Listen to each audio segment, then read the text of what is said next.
25절에서 30절까지의 말씀을 함께 천천히 읽도록 하겠습니다. 함께 읽습니다.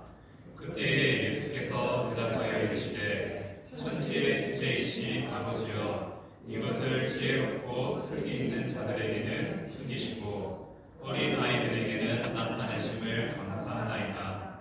벌써이다 이렇게 된 것이 아버지의 뜻이니이다. 내 아버지께서 모든 것을 내게 주셨으니 아버지 외에는 아들을 아는 자가 없고 아들과 또 아들의 소원대로 계시를 받는 자 외에는 아버지를 아는 자가 없느니라. 수고하고 무거운 짐진 자들아, 다 내게로 오라. 내가 너희를 쉬게 하리라. 나는 마음이 온유하고 겸손하니 나의 멍에를 메고 내게 배우라. 그리하면 너희 마음이 쉼을 얻으리니 이는 내 멍에는 쉽고 내 짐은 가벼움이라 하시니라. 아멘. 손님들, 말씀대로 사는 것이 많이 힘드시죠? 다들 삶의 자리에서 어떻게든 하나님을 위해 살아가려는 그러한 몸부림들 너무나 잘 알고 있습니다. 그리고 정말 마음의 소원은 그렇게 살고 싶은데 그렇게 안 되는 현실에 또 좌절할 때도 있고 또 마음이 상할 때도 있음을 압니다. 하지만 하나님 위해 살려고 하는 그 노력 자체가 하나님께서는 그 노력을 귀하게 여기시고 또 그 노력을 통하여서 아름다운 열매를 맺게 하시는 것 같습니다. 자, 한 이야기를 드리고 싶습니다. 폭풍우가 부는 바닷가에 한 등대지기가 있었습니다. 그날 밤 보니까 파도도 너무 심하고 바람도 너무 심한 겁니다. 자기가 딱 봤을 때 이날은 배도 한 대 틀 수 없는 날이다 라고 생각한 겁니다. 그래서 마음속에 어떤 생각이 드냐면 오늘은 등대를 좀 쉬어도 좋겠다 라는 생각이 들었습니다. 그런데 그 생각과 함께 앞선 등대지기 성대가 했던 말이 떠오른 겁니다. 등대는 언제 지키는 거냐면 배가 많이 보여서 등대를 지키는 것이 아니라 배가 한 대도 안 보이기 때문에 등대불을 켜는 것이다 라는 그 말이 기억나는 겁니다. 그래서 등대지기가 힘들었지만 다시 바람도 상황도 그렇지만 등대를 운영했다고 합니다. 그리고 늦은 밤 한 호선이 그 불빛을 보고 항구로 들어오게 됩니다. 그리고 그 선장은 이렇게 고백했습니다. 내가 오늘 바다에 나갔다 살아 돌아온 이유는 등대의 불빛이 갑자기 환하게 한번 비춰서가 아니라 그 등대가 그 자리에서 계속 빛을 비추고 있었기 때문에 내가 그 불빛 때문에 내가 살았노라라고 그렇게 고백하게 되었습니다. 무엇을 말씀드리고 싶은 거냐면 우리의 순종이 이와 같다는 것이죠. 자, 순종이 힘들고 어렵습니다. 그래서 때로는 내 상황을 바라보면서 잠시 좀 쉬었다 갈까, 잠시 말씀을 알지만 내가 힘드니까 조금 내려놓고 살아가자라고 생각합니다. 물론 그렇게라도 우리가 회복되면 참 좋겠습니다. 하지만 하나님께서 우리의 삶에 힘든 것들을 요구하시고 또 하게 하시는 이유는 왜일까요? 다르게 생각하면 내게 그 일이 가장 필요하기 때문에 그렇게 순종을 요구하신다는 것이죠. 순종은 나를 편하게 하기 위한 선택이 아니라 우리의 삶에 하나님을 신뢰한다는 고백인 것 같습니다. 하나님은 그 고백을 원하신다는 것이죠. 그리고 그 고백이 우리가 지속될 때 그 순종을 통해서 하나님이 원하시는 한 영혼이 구원받는 그런 놀라운 역사가 이루어진다는 겁니다. 등대지기 등을 끌 수 있습니다. 그렇죠? 물론 자기의 사명이 거기에 있기 때문에 물론 지켜야 되는 건 맞지만 끌 수 있었지만 그래도 마음속에 들려오는 그 소리에 순종함으로 그 불빛을 지킴으로 말미암아 한 사람을 구원하는 놀라운 일을 이루었던 것처럼 우리의 순종이 아무것도 아닌 것 같지만 내 주위에 있는 정말 예수 그리스도가 필요한 한 사람을 구원케 만드는 놀라운 일이 될 수 있다는 사실을 기억하시기 바랍니다. 자, 오늘 말씀으로 한번 들어가 봅시다. 오늘 말씀에 앞선 말씀에 기억나시죠? 이스라엘 백성들이 예수님을 보고 예수님을 들었음에도 불구하고 많은 유대인들이 예수님을 믿지 않았습니다. 물론 중간중간에 예수님을 예수님을 믿고 복음으로 구원받는 사람들이 있었습니다. 하지만 대다수는 예수님을 자신의 마음 가운데 받아들이지 못했습니다. 그래서 그들 가운데 예수님을 받아들이지 못한 사람들 가운데 믿지 않고 끝나면 좋은데 자기의 믿음을 더 나쁜 쪽으로 돌려서 예수님에 대해서 예수님을 믿는 사람을 대해서 배척하고 박해를 행하게 됩니다. 예수님을 보고도 믿지 않는 것도 답답한데 예수님을 힘들게 만드는 배척하고 박해하는 그러한 상황 가운데 예수님의 사역이 연결되고 있습니다. 오늘은 또 그러한 상황 가운데서 예수님은 고백하죠. 그래도 이러한 상황 속에서도 하나님의 구원 계획은 계속 이루어지고 있다라고 말씀하고 있습니다. 하나님은 예수님을 세상에 보내심으로 예수님을 통해서 한 영혼을 구원하는 구원 계획을 이루어 가신다는 것이죠. 예수님은 우리를 위해서 하나님의 구원 계획을 위해서 이 땅에 오셨고 우리를 그 구원의 계획에 초대하십니다. 그리고 예수님은 말씀하시죠. 그 구원 계획의 사명이 본인에게 있기 때문에 내게로 오라. 그러면 참된 안식을 주겠노라라고 말씀하게 됩니다. 자, 25절, 26절 말씀을 보면 예수님께서 이렇게 하나님을 고백합니다. 천지의 주제이신 아버지여라고 고백하죠. 자, 예수님은 하나님을 어떻게 고백한다고요? 아버지라는 이름과 함께 세상을 운영하는 주권자, 세상의 주인 되신 주권자라고 고백합니다. 바로 세상의 모든 고난이 누구에게요? 하나님께 있다라고 고백합니다. 자, 그리고 하나님은 어떤 사람에게는 복음, 예수님을 가리시고 어떤 사람에게는 예수님을 드러내신다라고 말씀하고 있습니다.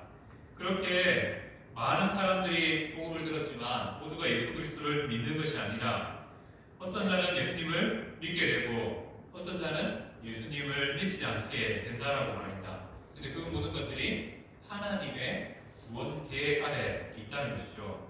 예수님은 어디에 집중할까요? 믿지 않는 많은 유대인들에게 집중하는 것이 아니라 믿고 돌아온 한 영혼에게 집중하신다는 것입니다. 그러니 예수님의 입장에서 어떻게 될까요? 예수님의 입장에서 한 영혼에 집중하니까 감사가 고백됩니다. 예수님이 만약 돌아오지 않은 많은 영혼들을 돌아보았다면 감사보다는 불평과 여러 가지의 나쁜 생각들이 들었을 겁니다. 하지만 예수님이 말하는 것은 돌아오지 않은 영혼들이 아니라 돌아온 한 영혼을 보았기 때문에 25절 끝의 말씀처럼 감사를 고백할 수 있는 것이죠. 그리고 26절 말씀 이렇게 고백합니다. 이렇게 되는 것이 바로 아버지의 뜻이다라고 고백하죠. 자, 다시 한 번 더 25절 말씀으로 돌아가면 지혜롭고 슬기 있는 자에게는 감추어졌다라고 숨기셨다라고 말합니다. 지혜롭고 슬기 있는 자는 누구일까요? 아마 당시 종교 지도자들이 대표적인 것 같습니다. 그들은 예수님을 안다라고 성경을 안다라고 말하죠. 그리고 구약 말씀을 자기들은 잘 지키고 있다라고 말합니다. 스스로 똑똑하고 스스로 교만한 자가 바로 지혜롭고 슬기 있는 자라는 것이죠.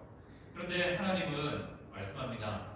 이들에게 복음을 숨기심으로 그들이 회개하지 못하게 만드시고 심판받게 만들겠노라라고 말씀하시는 것이죠. 반대로 어린 아이들이 있습니다. 어린 아이들은 누굴까요? 자신의 부족함을 알아 겸손함으로 순수함으로 하나님 앞에 선자, 예수님 앞에 선자입니다. 하나님은 이러한 겸손한 자에게는 복음을 나타내심으로 말미암아 그들이 예수를 믿고 구원받게 해주신다라고 말씀하시죠. 이 모든 일이 하나님의 주권 아래 주제이신 천지의 주제이신 하나님께 있다라고 말씀하고 있습니다. 성도는 어떤 사람입니까? 바로 하나님의 시각 아래 그 시선을 따라 살아가는 자, 그 시선을 함께 바라보는 자입니다. 우리가 복음을 받아들이고 복음을 믿기 위해서는 겸손하고 순수함이 필요하다는 것이죠. 그렇게 우리의 마음속에 예수 그리스도를 받아들일 때 그 복음은 역사하여서 구원이라는 놀라운 일들을 이루신다는 것을 말씀하고 있습니다. 그리고 이어지는 27절 말씀은 하나님과 예수님의 독특한 관계를 설명하는 말씀입니다. 함께 읽겠습니다. 내 아버지께서 모든 것을 내게 주셨으니 아버지 외에는 아들을 아는 자가 없고 아들과 또 아들의 소원대로 계시를 받는 자 외에는 아버지를 아는 자가 없느니라 라고 말씀합니다. 이 말씀은 엄청난 의미를 함축하고 있습니다. 복음은 누군가 예수님이라는 사실과 함께 하나님은 예수님께 복음이신 그 예수님께 모든 것을 주셨다라고 말씀하고 있습니다. 예수님은 하나님이 주신 권위와 능력으로 세상 가운데 하나님의 권위와 능력을 보여주는 인물로 세워졌다는 것이죠. 바로 하나님이 인간의 몸을 입고 예수님으로 이 땅 가운데 나타나셨다는 것을 말씀합니다. 바로 예수님은 하나님을 우리에게 보여주는 하나님의 방법이라는 것이죠. 그렇게 예수님이 이 땅을 살면서 보여주셨던 그 성품은 누구의 성품일까요? 바로 하늘아버지, 하나님 아버지의 성품을 예수님을 통해서 우리에게 보여주셨습니다. 예수님이 많은 사람들에게 들려주신 말씀은 누구의 말씀입니까? 바로 하나님의 말씀이라는 것이죠. 예수님은 바로 우리 가운데 하나님을 보여주시기 위해서 보냄받으셨고 그분은 하나님으로 이 땅에 오신 분이라는 것을 말씀하고 있습니다. 그리고 말씀은 이렇게 말하죠. 하나님만이 예수님을 안다라고 말합니다. 그리고 다르게 말하면 예수님만이 하나님을 안다라고 말하는 것이죠.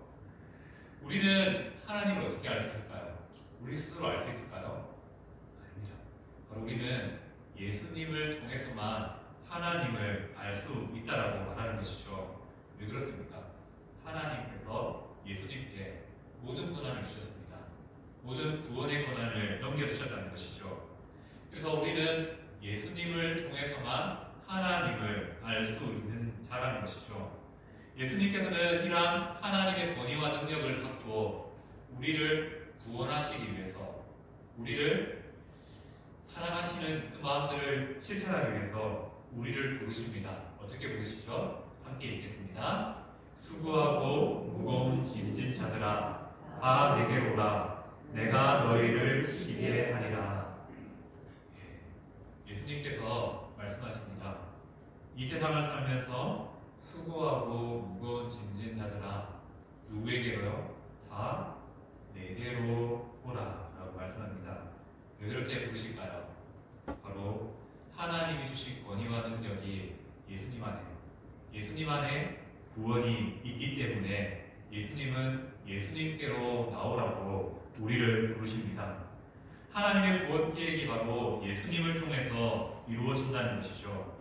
예수님은 이러한 구원을 이루기 위해서 우리 심령을 향하여서 내게로 오라라고 불러주시고 초대해 주신다는 것이죠. 자, 예수님이 구원하시기 위해서 부르는 자는 어떤 자들입니까? 말씀을 보면요. 수고하고 무거운 짐진 자들이라고 말씀하고 있습니다. 이는 우리를 시하는 말씀이죠. 사람들은 죄의 짐을 지고 살아가는 존재입니다. 세상의 모든 사람들이 자기의 짐을 지고 살아갑니다. 특별히 세상 속에서 힘들고 지친 성도들이 있습니다. 오늘 수고하고 무거운 짐진자들아 라는 이 부름 앞에는 바로 세상을 살면서 힘들고 지친 성도를 지칭하는 말이 갑니다. 왜 그렇습니까? 자, 이스라엘 백성들을 한번 생각해 봅시다. 이스라엘 백성들은 그들의 종교 지도자들이 내세우는 율법적인 기준, 또 순종해야 될 명령들을 알고 있습니다. 그런데 그들이 제시한 기준들이 사람들이 지키기 쉬운 기준이 아니었다는 것이죠. 종교 지도자들은 스스로 막 밖에부터 보이는 행위로 금식하고 기도하고 이렇게 구제하면서 내 신앙이 좋다라고 보여줬지만 실상 세상을 살아가는 이스라엘 백성들은 평범한 이스라엘 백성들은 그것들이 어떻게 보면 가중한 짐이었고요. 힘든 일들이었다는 겁니다. 그렇게 살아가기 힘든 일들이었죠. 그러한 자들을 향하여서 예수님께서 부르시죠. 자, 율법 때문에 하나님을 사는 것들이 힘들고 어려운 자들 다 내게로 오라라고 말씀합니다. 그리고 내가 너희를 쉬게 하겠다라고 말씀하시는 것이죠. 이는 무엇을 의미합니까? 우리가 세상 살면서 힘든 모든 일들을 예수님께로 가지고 나오면 예수님으로 인하여서 우리에게 쉼이 주어진다는 것을 의미합니다. 바로 참된 쉼, 참된 평안은 누구에게 있을까요? 예수님 안에 있다는 것을 말씀하고 있습니다. 자, 우리는 이 말씀에서 우리의 관심이 어디에 있습니까? 내가 너희를 쉬게 하리라에 관심이 있죠. 우리 예수님께 나가면 평안이 있고 쉼이 있을 것을 기대합니다. 하지만 예수님의 관심은 어디 있을까요? 내게로 오라에 예수님의 마음과 관심이 있다는 겁니다. 자, 성도들에게 정말 필요한 것은 무엇이겠습니까? 쉼이요? 쉼도 필요합니다. 하지만 정말 필요한 것은 예수님께로 나오는 것, 예수님을 믿는 것이 중요하다는 것이죠. 그래서 우리가 잘 아는 마태복음 11장 28절은 무엇을 말합니까? 예수님께로 나오는 것이 중요하다. 다르게 말하면 예수님과의 바른 관계가 우리의 삶의 평안이고 쉼이다라고 말씀하는 것이죠. 왜요? 이 관계에서 바로 하나님이 주시는 평안이 우리의 삶에 가득 임하게 되기 때문입니다. 더불어 말씀합니다. 예수님은 자신의 성품에 대해서 말씀을 통해서 계시합니다. 나는 마음이 온유하고 겸손하니 이어서 나의 멍에를 메고 내게 배우라. 그리하면 너희 마음이 쉼을 얻으리니 이는 내 멍에는 쉽고 내 짐은 가벼움이라 하시니라 라고 말씀합니다. 성도들에게 있는 참된 쉼은 바로 예수님께 나오는 것이고요. 예수님과 함께 멍에를 맬 때 바로 예수님을 통해서 참된 쉼을 배울 수 있다는 것을 말씀하고 있습니다. 자, 예수님이 진 멍에가 무엇입니까? 우리가 잘 알고 있는 십자가입니다. 이 말을 다르게 표현하면요, 성도들이 참된 쉼을 얻기 위해서는 예수님의 십자가를, 자기의 십자가를 스스로 지는 것이 필요하다라는 것을 말씀하시죠. 그런데 중요한 것이 있습니다. 이 십자가를 지는 것이 내가 지는 것 같고 나만 지는 것 같지만 말씀이 말씀하시는 건 다릅니다. 왜 예수님께로 나오라고요? 예수님이 함께 그 짐을 져주시겠다라고 말씀하는 겁니다. 우리가 이게 힘들어요. 신앙생활하면서 계속 신앙인으로 살다 보면 힘든 이유가 무엇이냐면 내 짐을 내가 계속 지고 가야 됩니다. 왜? 내가 져야지 안심이 되고요. 내가 해결해야지 될 것 같고 그런 생각들이 우리의 삶을 막 휘잡죠. 그런데 오늘 예수님은 말씀하십니다. 네가 살아가면서 지고 있는 그 짐을 가지고 예수님께로 나와. 그러면 내가 그 짐을 져줄게. 같이 그 짐을 지고 가자라고 말씀하시는 것입니다. 그렇기 때문에 우리에게 멍에가, 십자가가 예수님께로 가지고 나오면요, 더 이상 무겁지 않습니다. 내가 지면 무거워요. 내 혼자 지고 가면 내가 이렇게 해서 빨리 교회를 이렇게 만들어야 되고 내가 이렇게 해서 우리 가정을 이렇게 만들어야 되고 내 삶을 이렇게 만들어야 된다라고 지고 가면요, 그렇게 힘들 수가 없습니다. 그렇게 어려울 수가 없습니다. 하지만 그 문제를 예수님께로 가지고 나오면 예수님은 그 짐을 나 혼자 지게 하시는 게 아니라 함께 지고 가신다라고 말씀하고 있는 것이죠. 그래서 우리는 이 세상을 살면서 가지고 있는 모든 짐을 가지고 예수님께로 나가는 지혜가 필요합니다. 순종하는 거 어렵죠. 그래서 그 순종까지도 예수님께로 들고 나와야 됩니다. 그리고 예수님이 함께 져주실 때 그 길을 걸어가게 되는 것입니다. 내 혼자 가려고 하면요, 아파요. 나 혼자 가려면 힘듭니다. 하지만 예수님과 함께 보조를 맞추면요, 예수님도 나와 함께 보조를 맞춰주셔서 그 길을 편하게 기쁘게 힘을 얻으면서 갈 수 있도록 만들어 주신다는 것이죠. 어떻게 보면 오늘 이 말씀은 역설적인 말씀이기도 합니다.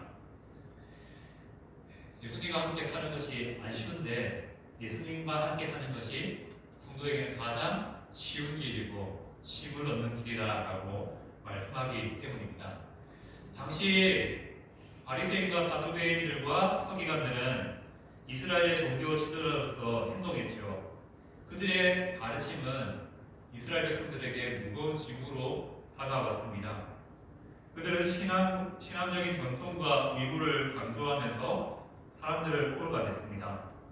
하나님이 주시는 율법의 진정한 자유와 구원은 알려고 하지 않았습니다.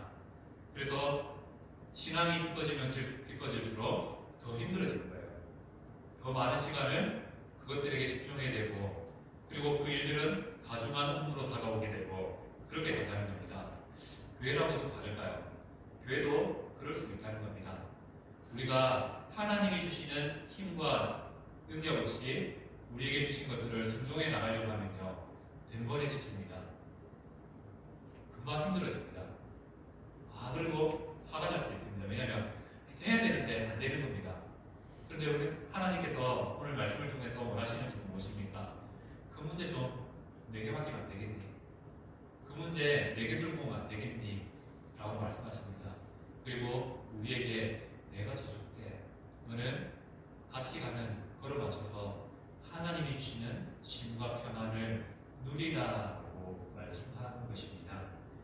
바로 예수님이 말씀하시는 그 순종은 전혀 어렵지 않고 오히려 즐겁고 자원하는 마음으로 행하는 일이라는 것입니다. 같은 말씀을 주어도 구원받지 못한 사람들은 말씀을 억지로 지킵니다. 하지만 구원받은 사람들은 말씀을 즐겁게 지키게 됩니다. 그러고 말미암아 예수님이 주시는 참된 안식과 평안을 누리게 된다는 것이죠. 자, 우리 안에 조급함들이 분명히 있을 수 있습니다. 저도 조급함이 있을 거고요. 우리가 교회를 하나의 교회로 만나서 여러 가지 하고 싶은 일들, 해야 될 일들, 또 성장하고 싶은 마음들, 또 여러 가지의 욕심과 또 하나님 주시는 마음들이 있을 줄 압니다. 그런 마음을 가지고 내 나름대로 노력하며 살죠. 그런데 힘들지 않던가요? 힘들지 않던가요? 내가 무엇인가를 해보려고 하니까 우리는 금방 지치고요. 힘들어집니다. 그리고 힘들면 나만 힘들어내는데 그 힘듦이 그 옆에 지체들에게 전달되더라고요. 이런 우리에게 오늘 말씀은 말씀합니다. 그 문제들 다 내게로 들고 와. 내가 대신 져줄게. 예수님을 한번 신뢰해봐. 나를 신뢰해봐. 내가 그 짐을 지고 한다니까. 네. 바로 우리에게 필요한 것은 이것입니다. 우리가 부흥, 성장, 소망하죠. 이거 내가 하려고 하면요, 정말 빨리 지칩니다. 하지만 하나님 그 앞에 드리고요, 하나님이 주시는 말씀의 보조에 맞춰서 우리가 한 걸음씩 걸어가면요, 그 속에서 하나님이 주시는 열매가 맺혀지게 된다는 겁니다. 우리는 득대절기로서 우리에게 주어진 사명, 불을 밝히는 일을 행하면 됩니다. 그리고 그 일을 통해서 열매 맺게 하시는 분은 바로 하나님이시고요. 우리는 그 순종함을 통해서 오히려 하나님 안에서 평안과 힘을 누릴 수 있다라고 말씀하십니다. 자, 이번 한 주 또 삶의 자리에서 살아가게 될 터인데요. 자, 하나님이 주시는 그 마음들이 우리를 무겁게 하지 않았으면 좋겠고요. 내게 주시는 그 명령과 순종의 영역들이 이렇게 생각하면 좋을 것 같습니다. 하나님께서 다 내가 잘 되라고, 나에게 가장 좋은 것을 주시려고 주신 것이다 라고 하면서 우리의 삶의 주인 되신 하나님을 바라보므로 기쁘게 즐겁게, 또 힘들면 잠시 좀 쉬었다가 좋습니다. 그렇게 하나님께 순종하며 나아가는 성도님 되시길 소망합니다. 그래서 하나님이 주시는 평안이 이번 한 주간 성도의 삶 가운데 가득하기를 축복합니다. 아멘.